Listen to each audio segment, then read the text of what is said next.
What day is it, Mark? Oh, good question. I was going to go on the Google machine, but I think it's Friday. It's Friday. You know what that means, Mark? Rapid Fire Friday. Boom, boom, boom. Rapid Fire Friday.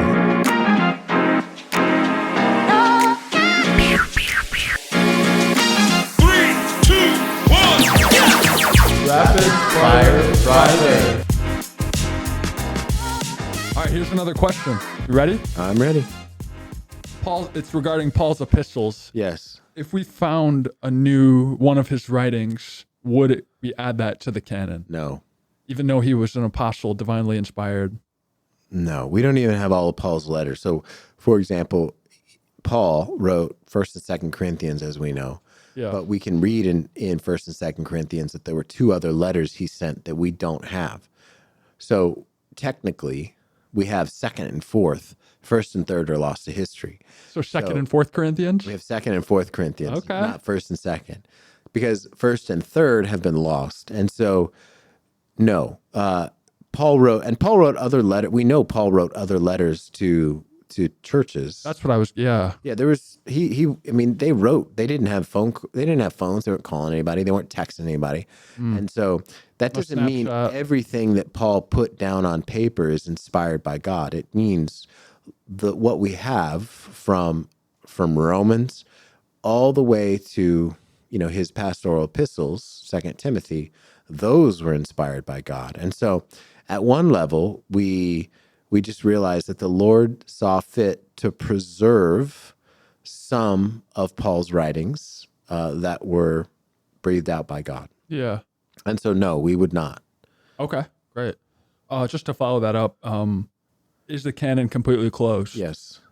Anybody who says the canon is not closed is either ignorant or a heretic. Okay. So for example, the Mormon church, the LDS church, does not have a closed canon. So they add Doctrines and Covenant, Pearl and Great Price, the Book of Mormon. So that's one of the reasons they are categorized as a cult. I thought you were going to say quasi-Christian. No, they're not Christian. That's why they're categorized as a cult. And also they believe a different Jesus. Their Jesus is not God. Yeah. Their Jesus is created. Ours is not. Yeah. And so it's a completely different Jesus. And a completely different understanding of the Bible. So our canon is closed. Awesome. Thank you. Next question. We read a lot about, we've talked about the Sabbath in previous episodes. Yeah.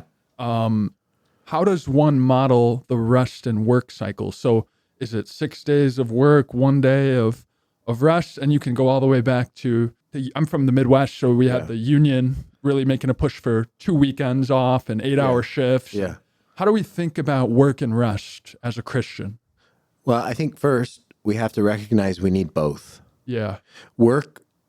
So we talked in a previous Rapid Fire Friday about marriage. Marriage was instituted before the fall. Mm-hmm. So is work.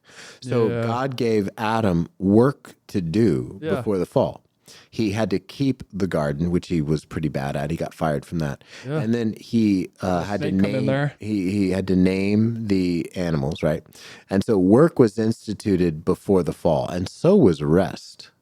Okay. And so one of the things we need to realize is that we are not machines. We're not robots. Yeah.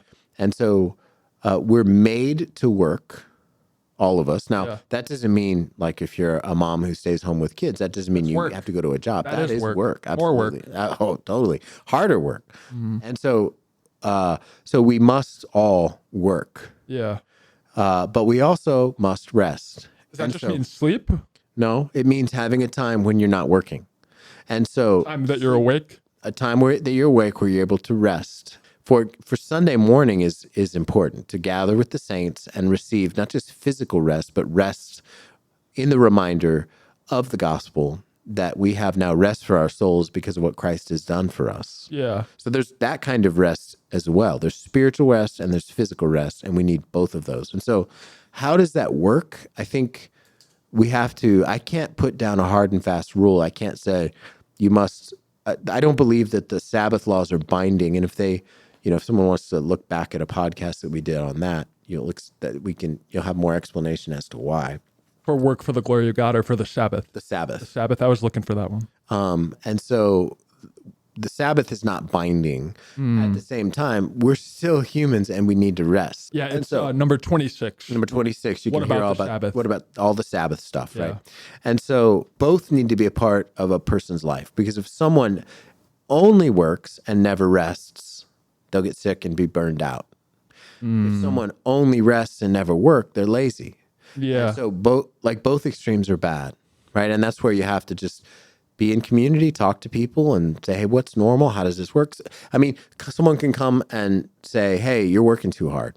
You're doing too much. Or you're not working, right? And so like, what are you doing? Sloth. Yeah, right. And so like, I think that's part of just being a part of a local church. Now there's also seasons also where things are busy and, you know, you don't just sort of let genuine and serious responsibilities go by the boards just because, well, I got to rest. Now, sometimes you have to press through, and there are seasons where you have to work more hours than you normally would to get real responsibilities done. But if those last too long, or if, you know, if it becomes a pattern so that that's what you do with your life all the time, then you're in trouble. Love it. Just to plug one of our other episodes about work, number 28, work for the glory of God. I think it's important, like you said, to understand that you don't want to be on either end of the spectrum. But what does a faithful work to rest ratio look like in a believer's life? Yeah, right. The presence of both. Love it. Thank you. Another question is one that I'm particularly interested in. I went through one of the books with you, and you've sent me another one of them, but it's systematic theology versus biblical theology. Oh, they're friends. They're friends. They're all friends. They're not versus. This isn't like MMA. Oh, okay. All right. So they're all in the same corner. They're in the same corner, but they have different foci and emphasis. I can try to define systematic theology, but please. No, go ahead. You tell me. Yeah. What is systematic theology, Mark Johnson? Taking the Bible in its whole, looking for all the sections that talk about a specific topic, and seeing what it says collectively about an issue. Yeah. Is that fair? Like, what's an example? Let's say, let's say work. Work. So let's find all the scriptures that reference work and see what they say about it in general. That's right. Work glorifies God. We can go into that, but that's just an example. Yeah, that's an example. And so systematic theology is topically driven. Yeah. So it's what does the whole Bible have to say about any given topic, right? And there are a lot of systematic theologies out there. Now, one like in our circles, the most famous systematic theology ever written was by Dr. Wayne Grudem. Shout out to he's not listening, but he's not listening. But there are a lot of systematic theologies that preceded and have come after as well. So his is not the only. It's not like that is the systematic theology. Yeah. He is a systematic theology. There's many of them. What's your second favorite one? My second. Well, are you assuming Grudem's my first? I would say, if I had to guess, I'm not a betting man anymore, but if I were, I would say Dr. Wayne Grudem or Martin Luther. No. Grudem's great. And I appreciate him, and I am grateful for his, the way he's impacted Christendom, especially in the 20th century. He's just done wonderful work.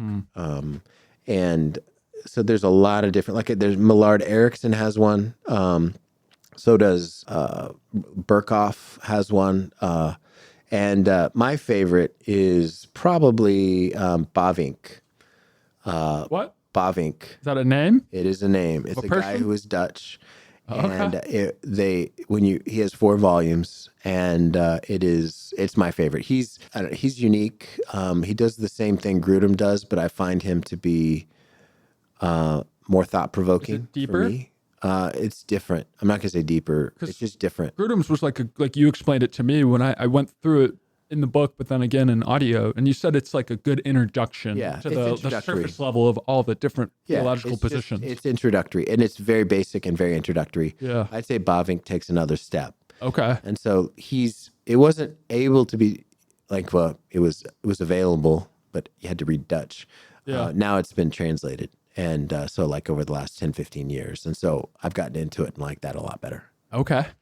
Awesome. We'll talk about Dr. Wayne Grudem again when we get to Christian ethics. But before that, Yes. Biblical theology. What's the difference? Yeah, so biblical theology is a different discipline altogether. It marks the unfolding story of redemption throughout the whole Bible from Genesis to Revelation. In fact, the Bible, like one of the negatives with systematic theology is that if you think only in topical terms, you're not thinking the way the Bible is. The Bible is not organized by topics. Not at all. It's organized as a story, right? Yeah. The story of fall or creation, fall, restoration, and then glorification, right? That's the big timeline, right? Right. And so biblical theology recognizes that, and it's a discipline that asks, okay, where are we in redemptive history? What does that mean?